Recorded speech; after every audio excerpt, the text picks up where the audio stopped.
இருக்குது. அந்த பிரச்சனை இப்போ இந்த மாதிரியான ஒரு உருவெடுக்கும் அப்படின்னு யாருமே எதிர்பார்த்திருக்க மாட்டாங்க. அதில் என்னென்னா அடிதடி பிரச்சனை தான். ஆ அது இவ்வளோ தூரம் கொண்டு வந்து விடுமுன்னு பிரசாந்த் யோசிக்கலை. யாருமே யோசிக்கலாம் இன்ஃபேக்ட். இதோட அந்த பிரசாத்துங்கிறவன் அவன் வந்து பட ப்ரொடியூசராக வர்றான். யாருக்கு? ஸ்ரீகாந்த் அவர்களுக்கு ஒரு படம் பண்ணுறானுங்க. அந்த படம் பேர் என்ன தெரியுமா? தீக்கரை. தீங்கரை. இந்த தீங்கரை படத்தில் அவர் தான் ப்ரொடியூசரு. சம்பளம்லாம் கொடுத்துட்டாரு. 10 லட்ச ரூபா பாக்கி. அந்த 10 லட்ச ரூபா பாக்கி அவர் என்ன செய்கிறாருன்னா ஒரு 4 பொட்டலம் கொடுத்து இதை சாப்பிட்டு பாருங்க, நல்லா இருக்கான்னு பாருங்க. சாப்பிட்டார். 4லேருந்து 6 ஆயிடுது.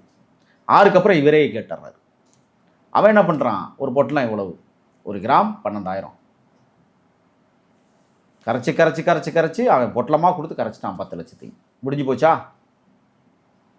கிருஷ்ணா அடுத்து ஸ்ரீகாந்த் போயிட்டு அடுத்து கிருஷ்ணா. கோட்வேடு பயங்கரமான கோட்வேடெலாம் போட்டுக்கிறாங்க. தெரியுமா உங்களுக்கு? கேள்விப்பட்டோம் சார். பிம் கோட்வேடில் ட்ரிபிள் எம் இதெல்லாம் கோட்வேடு. ஷைலண்ட் கோட்வேடு. நிகில் கோட்வேடு. இதுக்கெல்லாம் அவங்களுக்கு தான் தெரியும். சைலண்ட்னா என்ன? சாப்பிட்டோன்னே நீ படுத்துருவேன்.